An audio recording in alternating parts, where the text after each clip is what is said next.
Welcome one and all to the Cine Geeks podcast, where movies, TV, and all things geek collide. I'm Angela, still joined by my co-host Roy. What's up, everybody? Welcome back.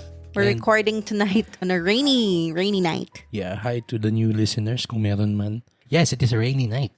Yeah. Medyo malakas yung ulan sa labas. So that's not static if you're hearing it. That's actually a thunderstorm. Yeah. For today's episode, we'll be talking about two new movie releases that couldn't be any more diametrically opposed from one another. Yes. Ooh. Actually, medyo nakakatawa nga yung pairing nitong episode natin. Parang siyang medyo mala Barbenheimer ng konti. Ooh, callback to the beginnings of the podcast. Yes, I know.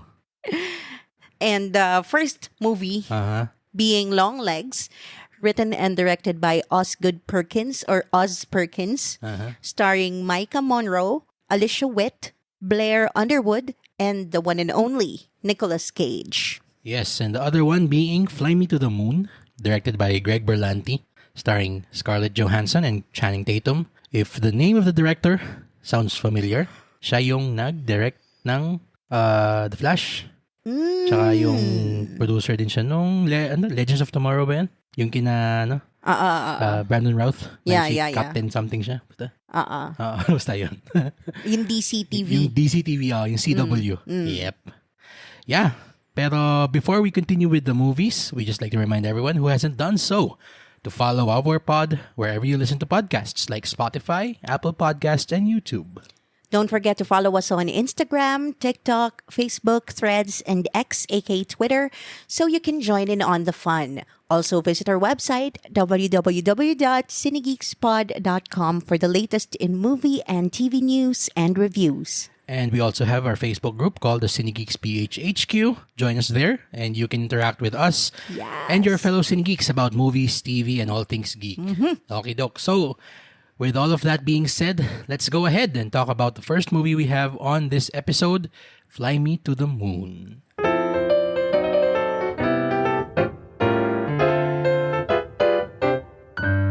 Marketing maven Kelly Jones wreaks havoc on launch director Cole Davis's already difficult task of sending 3 men to the moon. When the White House deems the mission too important to fail, the countdown truly begins. Yes. So medyo, parang ang ominous no. Yung pagkakasabi ko? Hindi yung pagkakasabi mo, kahit yung logline mismo. Oo nga no? Pero it's funny because, well, we'll get to that in a moment. It's, yeah. I'll ask you first. What do you think of Fly Me to the Moon? Let's go. Bigla. Wala eh. Okay, let's dive into it. Okay. Let's dive in. What did you think of Fly Me to the Moon? Kung ominous man yung logline niya, ganun naman ka-opposite yung vibe ng movie. Diba? Well, it was set in the 60s, 1969 to be exact. Yeah. The launching of Apollo 11 to the moon. So, yung marami na tayong napanood na movies about that. But this one is a first for me because it is a rom-com set during the landing of the moon. So, that is pretty odd for me. Pero, I loved how vibrant the color was. The period movie siya, and it gave me a lot of Mad Men vibes. Yes. And it's just funny as well kasi the theme of the movie is also about PR and advertising and marketing. Being, marketing maven si Kelly Jones. Actually, ako, Kelly Jones, the name sounds familiar. Alam ko na. Sa Ted Lasso, si Keely Jones. Ayun, di ba marketing din siya doon? Yun na nga eh. Parang sabi ko, this all seems so familiar to me. Yes. Pero no connection with that story, by the way. I loved seeing Scarlett Johansson and Channing Tatum's banter. It reminded me of old Hollywood romance na exchanges ng mga, yung parang witty and will they, won't they in the thing. Yes. Na para siyang Singing in the Rain, ganun yung dynamic nila. Para siyang sobrang niyang lighthearted. Yes. Sobrang niyang, sinabi natin siya dun sa ating initial thoughts post, na it's swingingly effervescent. It really is. So para siyang, sobrang niyang feel good, would you say? It really is. So, yes. talaga. Yeah. Super feel good. And I was not expecting it. Kasi nga, this is the first time I've seen an Apollo launch movie that is so lighthearted. Tsaka yung ano niya, yung parang, oo, meron silang element ng rom-com na binibenta dun sa trailer, dun sa mga marketing materials for this movie. Pero parang nag-focus sila dun sa conspiracy theory na the Apollo 11 landing was faked. Or yung quote-unquote, the legendary Project Artemis. Yan. Na matagal ng conspiracy theory ng mga tinfoil hat Yun yung dweebs comedy everywhere. part dun sa rom-com. Yun na nga eh. Pero even yung part na yun na we're supposed to parang expect that it's this very tense, very parang espionage, espionage. gano'n. Oo, na parang may ganun. Secret mission, ganyan. Oo, na parang kahit siya, tinrato siya na sobrang lighthearted. Yeah, And ako personally, parang anytime that a conspiracy theory by these nut jobs are debunked or dunked on, parang ano lang, appropriate lang na Yes, ganun yes. ka stupid yung pagkaka-portray nung ganung conspiracy theory. Yeah. Na parang talaga ba na we had to resort. Ito yung nakakatawa dun sa ano yun. Sorry, sidebar lang ako. Nakakatawa yung conspiracy theory. Yes, that's a mouthful. Yung conspiracy theory na we faked, or the US, the NASA faked moon landing. Na parang, one, wala pa tayo nung kakayahan ng special effects. At the time. In 1969. Yeah. So parang, where the hell are these people getting this theory na parang, yeah, we had to shoot it kasi no one can go to the moon. Parang, okay, sure, tinfoil hat man. Yun nga, nakakatuwa na it was taken so lightly Yes. and so unserious. Yes. 'Di ba? Ang isang naisip ko na ganon, parang ganon, although it is heavy sci-fi naman, yung moon launch sa Men in Black 3. Pero walang romance element doon. Wala Comedy naman. lang talaga. Yung ganun. And alien yun. So talagang way out na sci-fi. Apollo 11 din yun, di ba? Oo. Nga no. Okay. So, habang pwede bang pagsamahin natin na may Men in Black 3 at saka yung Fly Me to the Moon. Tas first man, In the depressed same- pa rin si Neil Armstrong. But yeah, it's a very light-hearted, romantic, funny banter, old, parang, I wouldn't say old, siguro classic vibe. Para siyang That gives tribute to the marketing community. well, I mean, sure. Pero I guess one thing that you can also say about it is she's a con artist. Tatlo yung pangalan niya. Paano siya naging tribute to the PR, advertising community? Kasi yung moon landing was all about advertising. Siguro ang ibig kong sabihin na parang ang subject matter niya is the marketing and advertising community or is because yung moon landing was a very successful marketing campaign. Okay. Ayun. Yun ang Yun Kasi ang yung lahat okay. ng product Sige, gets ko. placement, lahat ng natatandaan natin about the moon launch and all the merchandise and products associated with it. Yun yung nagstay eh. Pero tama ka, I wouldn't say na tribute siya kasi nga, alam natin na ginamit lang talaga yun, marketing angle, para makagain ng funding. Pero parang yun yung purpose, ganun ka-powerful ang marketing. It can take people to the moon. Without the marketing, there won't be a moon launch, di ba? Kasi I nga, guess. Tama. yun yung nakatulong para magtuloy-tuloy yung project nila. Yeah, that's true. I guess. Oo. Pero kasi yun yung isa akin na para siyang, paano kaya yun paano kaya kasi siya parang siya yung anti-Mad Men eh. Itong scene na to. Kung yung Mad Men, sobrang bilib na bilib tayo dun sa ability nila Don Draper na magbenta ng produkto.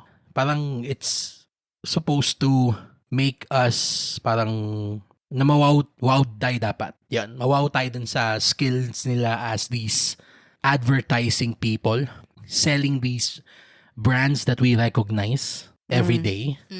Ito yung parang opposite na yan na yes, they were able to sell the moon landing successfully to the government for funding, pero para siyang sa akin more na they were able to succeed in spite of that need eh. Na mas heroic yung kina Channing Tatum and NASA na despite all of the distractions brought about by yung presence ni Scarlett, tapos ito pang may side character pa yung si Woody Harrelson na biglang ang implication pala sa dulo, alien pala siya or something. That was fucking weird. Huh? Diba? May ganun? Hindi mo ba na-gets yun? Hindi. Di ba sinabi nga na parang yung tinanong siya ni sige, spoilers, hey. So, Men in Black siya? Hindi nga lang Men in Black eh.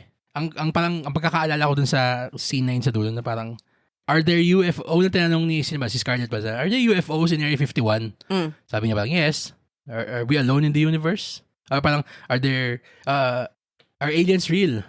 So parang siyang yung sagot niya na parang more than you know. Parang siyang, yeah, implying na, They live among us. oo, and that this guy, yung G-man na to, si Mo, si Woody Harrelson, is an alien.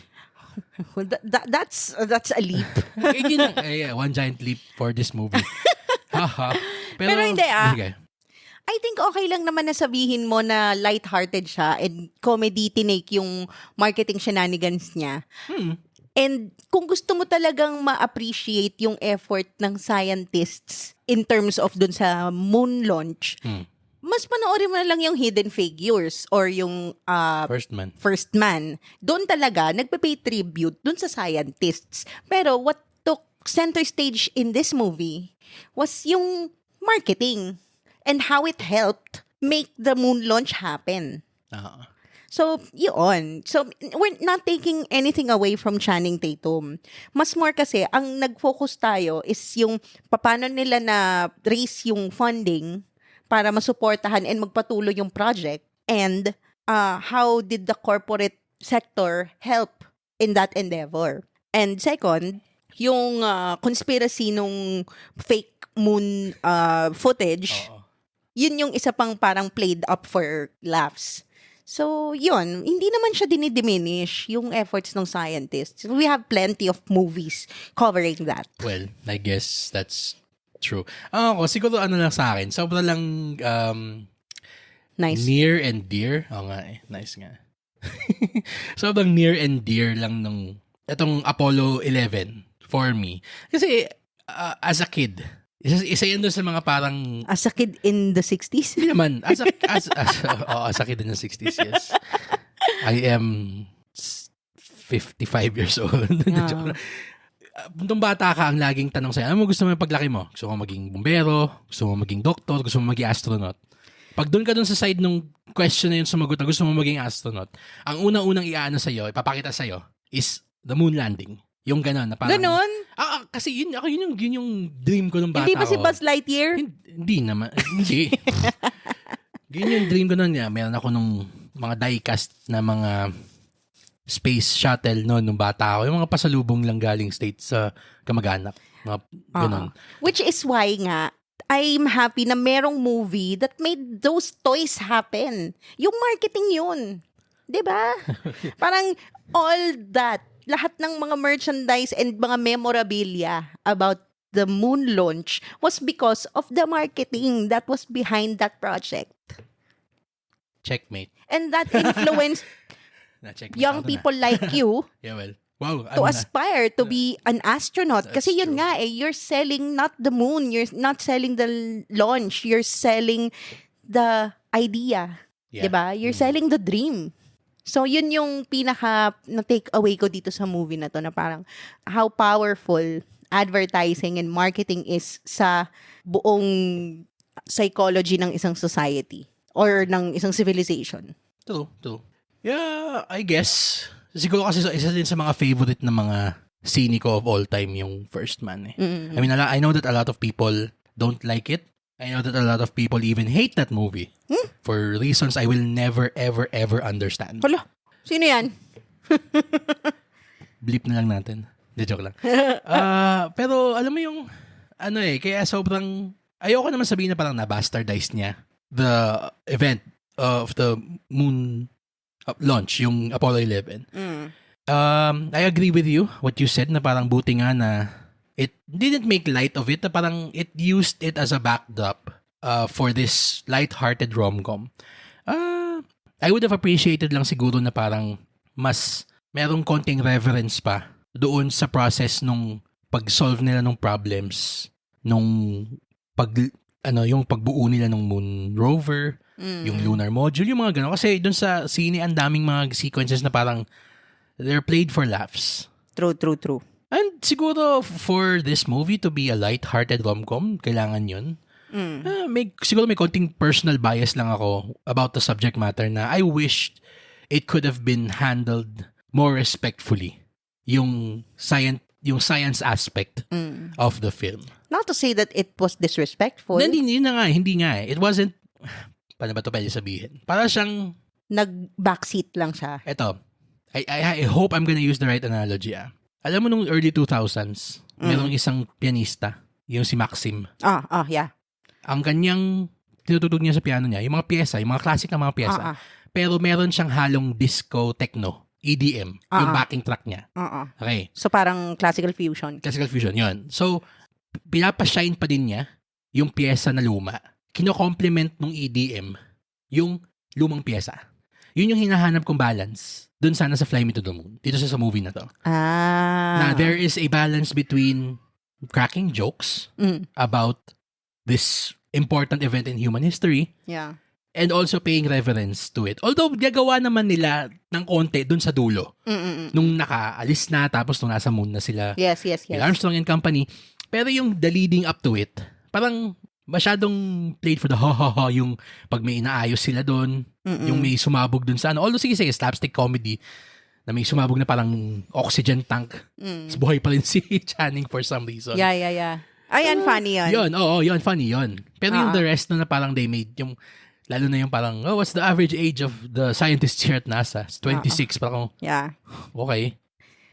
Pero kasi, alam mo yung type ng comedy na to, parang old American television sitcom Parang mga I Love Lucy, ganon. Tama. So, we really can't expect a lot of modern style of storytelling kung yun yung pinipeg nila.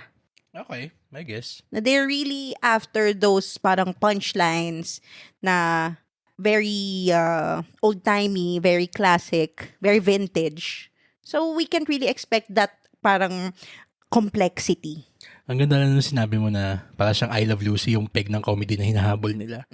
I Love Lucy or Lucille Ball actually was very instrumental in making sure that one of history's most important TV shows was stayed on the air. That show being Star Trek. Yes, Of course, another property inspired by the space race. So, sorry, masabi ko lang. Kasi sinabi mo I Love Lucy Akala ko ang i-reference mo yung movie ni Scarlett Johansson na Lucy.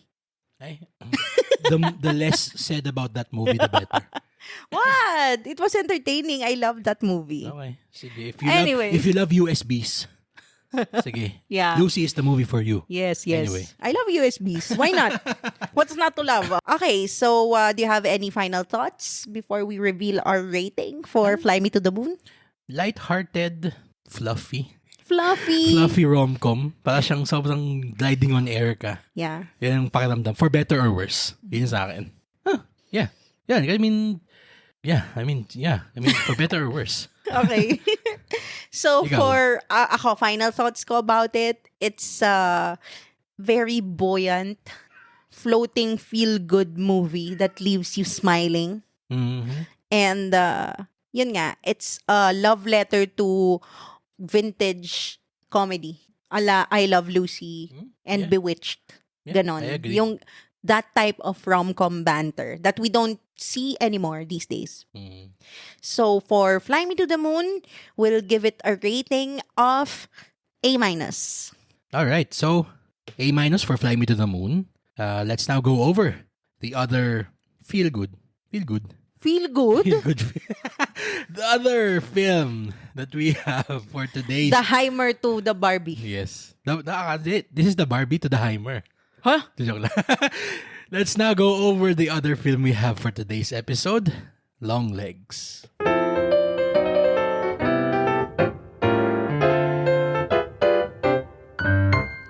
In pursuit of a serial killer, an FBI agent uncovers a series of occult clues that she must solve to end his terrifying killing spree. Yarn.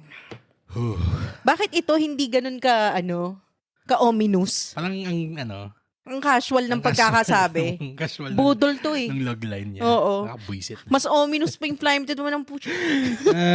Sorry. Oh my God. Oo. This- Malakas makabiktima tong logline na to. This fucking film. My God. It's a movie. Yes. Sige.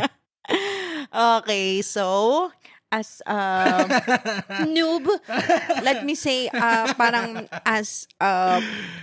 Ay, nako. as a freshman in the horror genre, what did you think of Long Legs?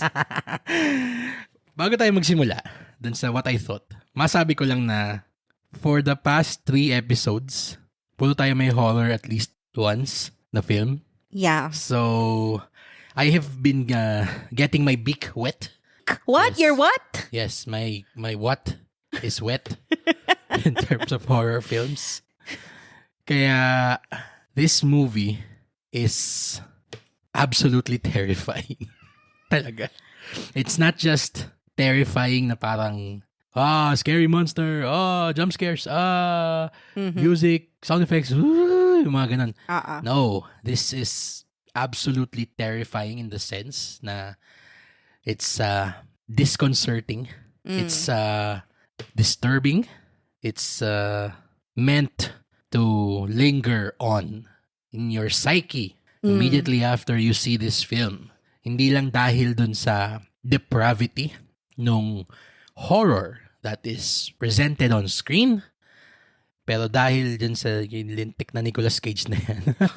Grabe, no? Ibang klase si Manong dito. There's a reason why hindi siya pinapakita sa trailer. There's a reason why you should never see any of the marketing of this film, period. Please, avoid any poster, any trailer, Yeah. anything. Yeah. It's best that you don't Just- know anything yeah. going in. Mhm. Grabe.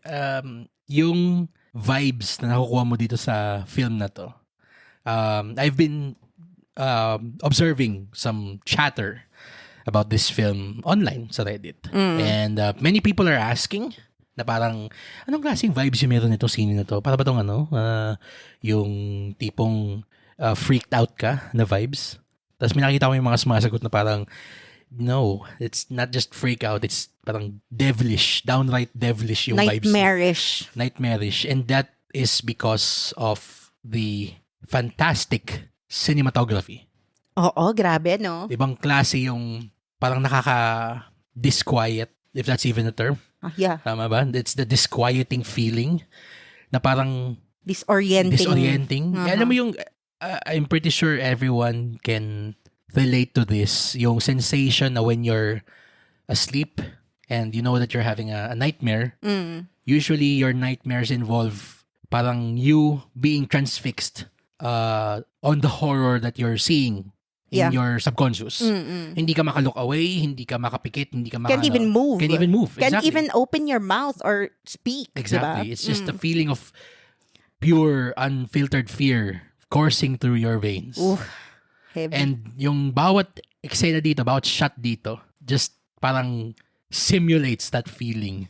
Sobra. Grabe yung imagery niya. Sobrang disturbing talaga. Kahit nga walang disturbing na imagery, para siyang yung tipong dahil nakapirmi lang yung camera dun sa tinitingnan natin na tao or whatever. Ang haunting niya pa rin, Yun, no? sobra. Ikaw, I told you while watching it na I'm getting a feeling of parang Psycho, Alfred Hitchcock. And that's actually a very appropriate observation. Kasi Osgood Perkins, writer-director, is the son of Anthony Perkins of Norman Bates of Psycho fame. Oh, So yun, today I learned. okay. yeah, Yan. So, parang, ano niya, no? it runs in the blood. Oo. Parang rite of passage niya to. Yun niya. Birthright niyang Birthright niya, yeah. manakot ng tao. Oh, salamat sa pamilyang to, ah. Yung mga Perkins, yung mga yan. Anyway, sige ikaw. Ending yan. Also, it gave me the same parang crawling under my skin feeling ng The Shining. Yung style ni Stanley Kubrick na yung slow zoom ins. Tapos yung mga vista na sobrang hauntingly parang hypnotizing. Yung parang sa sobrang static ng isang bagay, ng isang scene, natutulala ka. Tapos, ganun. Kaya Parang, kang sasapakin ng jump scare bigla. Yun yung nakakainis dito. yun. Very that. Yun yung Very ganun. that. Kasi whereas na sa Shining, it's just a feeling of dread. Parang hindi mo ma-expect na may jump scare after those hypnotizing shots. Ito kasi, meron siya ng modern sensibility of horror Yung syncopated Yung jump syncopated scare. jump scares na parang ilalal ka niya into parang this feeling of either hindi nga siya hindi nga siya yung parang yung marirelax ka niya, hindi yung ilalal ka niya into being so transfixed dun sa nangyayari on screen kasi this film is also very plot heavy. As in, It is. Talagang listen and pay attention to what you're seeing on screen. Yeah. Pero kasi, yun nga ito, again, I'm gonna try to explain this the best I can. When we're watching the quote-unquote regular horror films, meron siyang mga parts dun sa sine na parang biglang, ramdam mong nagpo-pause yung tension. Alam mong tumatakbo lang siya as a film. Yes. For that moment. Uh-uh. Na pwede kang mag-stand down nung guard mo, tapos panoorin mo lang yung nangyayari kasi nagkukwento lang yung sine at that moment. Uh-uh. There is no such respite for the audience in this film. As in talagang every time na you are supposed to be paying attention on screen, there's also the danger na something will just jump out from somewhere. Something fucked up will happen. Yes. Oo. Parang it's just isang liko mo lang nag-aabang na sa'yo. True. Something so disturbing. Oo. And to the credit of this film, hindi biro yung mga jump scare niya dito. Oo. Hindi siya yung parang para lang magulat ka. Talagang para siyang yung sinabi natin sa last episode natin sa Kumantong. Although these are very drastically different movies in quality. Of course. Pero sabihin ko yung sinabi natin dun na the film used jump scares for the service of exposition. Hindi na siya para gulating ka lang. Yes. Dito used siya masterfully. Oo. Masterclass. Oo, talaga. Alam mong master of his craft yung gumagawa dito ng scene, si Osgood Perkins. And also, the reason why I said kanina sa introduction ko na you were a freshman in horror genre kasi ako I consider myself a master na kasi desensitized na ako I've seen a lot of horror and I mean a lot of horror films and this stayed with me. This really did, this movie. Iba yung parang evil na naramdaman ko dito sa movie na to. And it's not about the jump scare or about the story. It's about, the very nature of evil. Oo Yun yung dinedepict dito sa movie na to na it's so haunting. It's na so evil. It's gonna linger talaga na parang yung pure evil na yun. Ang hirap niyang pag-usapan ng hindi na suspoil no? Nahirapan din ako kasi kahit nga din i-spoil ko, hindi ko ma-explain. You have to see it for yourself kasi it's an absolute experience talaga. I can't explain everything I saw in there. Basta I know it made me feel things I have not felt in a long time watching horror movies na parang I just felt yun talagang pure evil talaga. And ito, sige, natin parang ayoko namang sabihin na wow, sobrang galing ng sine, effective siya talaga sa ganun.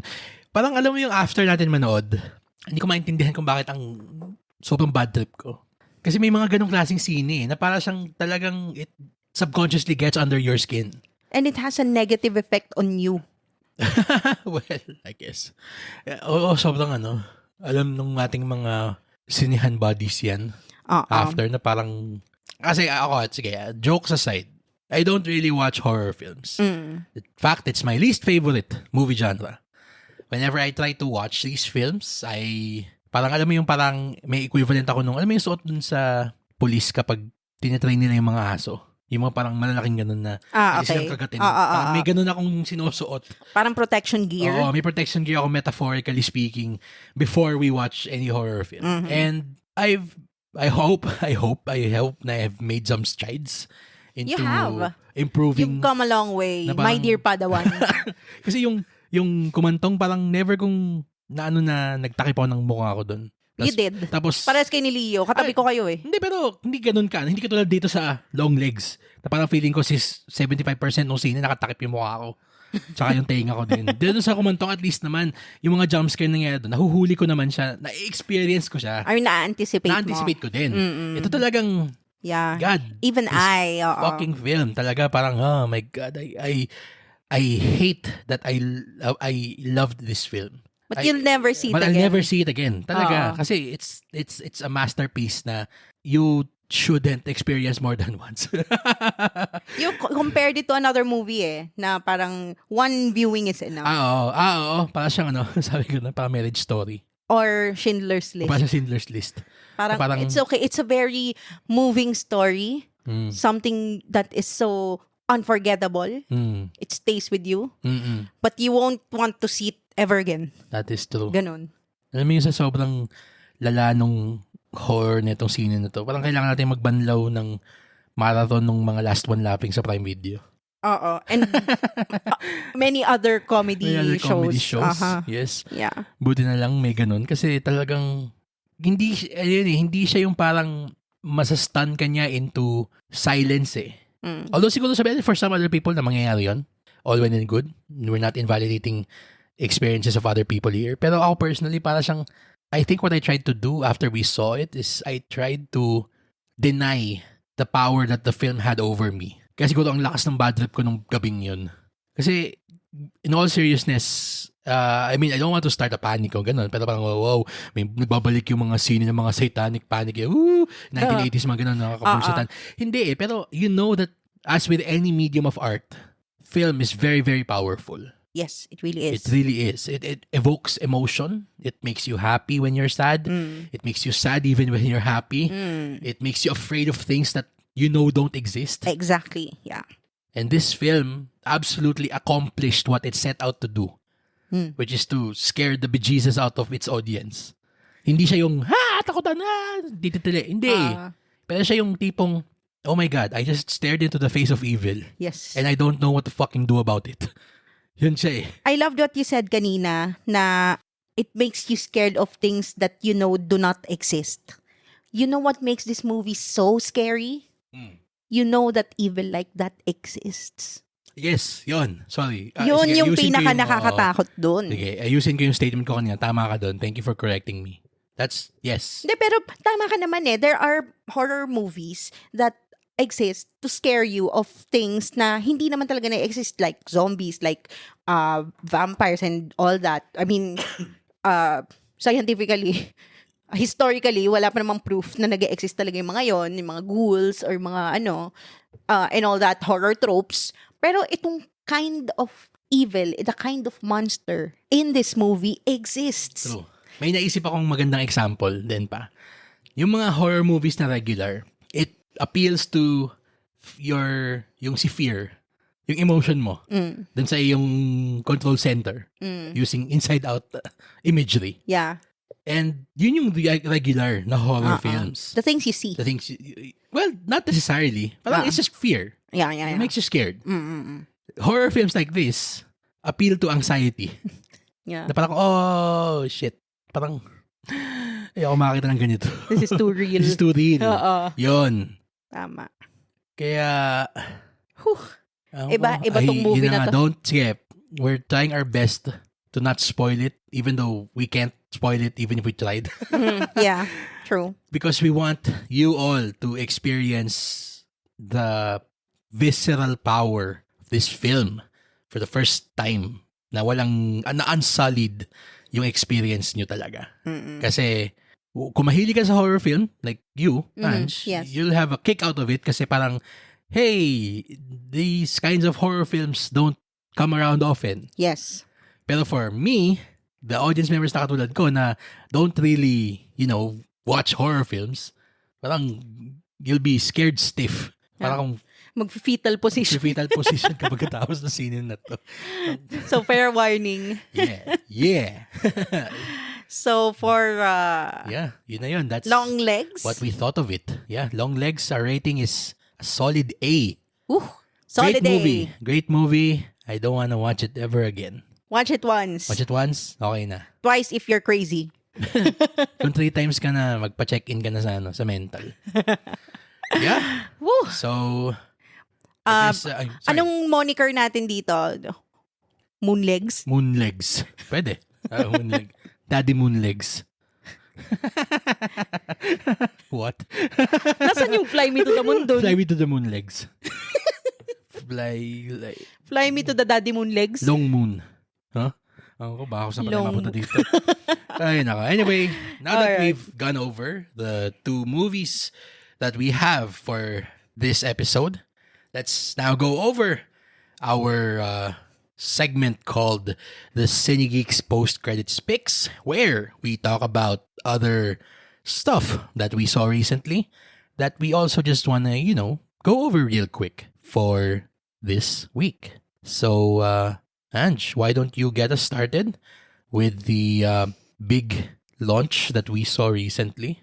Yes, we were invited to attend the press conference and advanced screening of Pulang Araw, a historical show, a Filipino historical show in partnership between GMA and Netflix. The first time. The first production na co-opted nila. And sino yung mga bida dito? Yeah, Pulang Araw stars Alden Richards, Woohoo! Barbie Forteza, David Licauco, Sanya Lopez, and Dennis Trillo. And it's set during World War II, or the onset of World War II, and it heavily features the Japanese occupation in the Philippines and the rise of vaudeville or vaudeville. Yon, interesting nga kasi during the press conference, the stars really tried their best to answer in pure Filipino. Pero nag-give up din sila ilang minutes lang. Kasi parang lahat, wow, lalim. Tapos nakakatawa dun may out scene to, si David Licauco. Kasi yung character niya Japanese, so parang hindi niya kailangan mag-Tagalog. By the very way, may isang character, si David Licauco, is a naturalized Japanese living in the Philippines during the time. So, hindi naman siya yata, parang dito siya lumaki no? Parang yun yung implication ng character niya. And then, ayun nga, so, Alden Richards here is parang hukbalahap na character. Revolutionary siya, lumalaban sa mga Hapon. Guerrilla, yes. Yeah. And Barbie and Sanya's characters are stage performers, vaudeville, together with Epi Quizon. Yes. So may the usual teleserye tropes like family dynamics, yung mga stepdaughter, stepsister, ganyan-ganyan. Meron pa rin namang ganon. Meron pa rin intrigue, meron pa rin love angle. Pero what really excited me most about this show is yung production value niya when it comes to the war scenes. Kasi manglasa yun. Napaka-fresh nung ganong angle, especially yung story arc ni Alden, si Eduardo de la Cruz. And pinakita dito na, parang may pagka-Dunkirk ang datingan ng performance niya dito eh. Ay, ang galing. Lalo na yung may pinakitang sequence doon na binobomba sila ng mga Hapon. Tapos tumataka silang mga guerrilla through the jungle. Sobrang napaka-real niya yung pakiramdam. I mean, I got choked up a bit seeing that sequence na talagang testament din siya dun sa acting ni Alden. Talagang no cap, one of our finest young actors living. Yeah, one of our favorites as well. One of our favorite actors, yes. Also, hopefully makita na natin din yung kanyang directorial debut soon. Yeah. Pero as for sa Pulang Araw, yeah, you pretty much hit the nail on the head na galing nung production value niya. We only saw the first episode by the way. And it will be streaming on Netflix on July 26 and on GMA Free TV on July 29. So, watch out for that, mga kapuso! Ito lang, sorry. Maano ko lang. I mean, hindi naman tayo din all praises dun sa nakita natin. Yeah.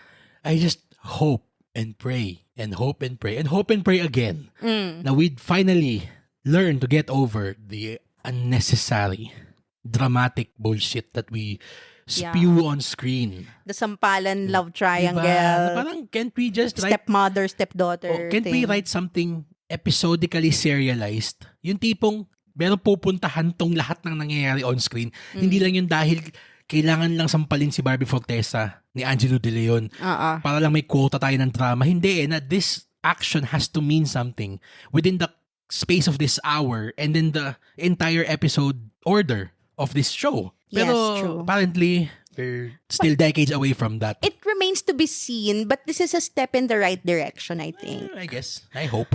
Kasi we have to start somewhere, and ito parang merong konting elements ng Band of Brothers that I'm happy to see. Yes. Pero yun nga, Super happy. meron paling, like I said naman kanina, di ba, sandwiched between all that praises, sinabi ko na meron pa rin siyang teleserye tropes. Kasi, yung pa rin naman yung audience. So, they need to appeal to the mass. So, we can't just go straight to Band of Brothers agad.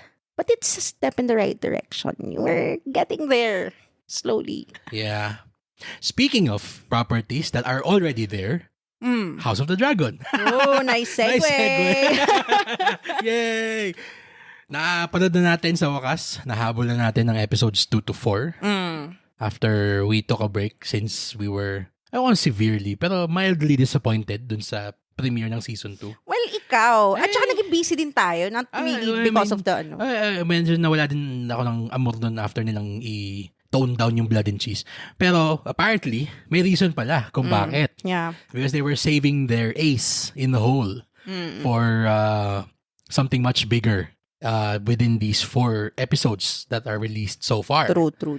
So, story so far, yun nga, namatay yung anak ni Aegon, King Aegon Targaryen, dun sa kamay ng mga assassins hired by Daemon Targaryen, played by Matt Smith. The doctor. Yes, the doctor. And that assassination attempt goes horribly wrong. And that becomes the spark that lights the flame of war over these 2 warring sides, the blacks and the greens. Yung episode 2 and 3, I will say parang medyo, table setting pa rin. Na yun na nga, where the pieces are on the board, the chess pieces that is.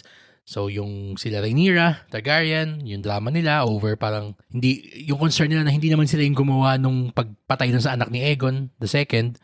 Tapos ito namang si Aegon and company, sobrang blinded by rage about what happened to their progeny.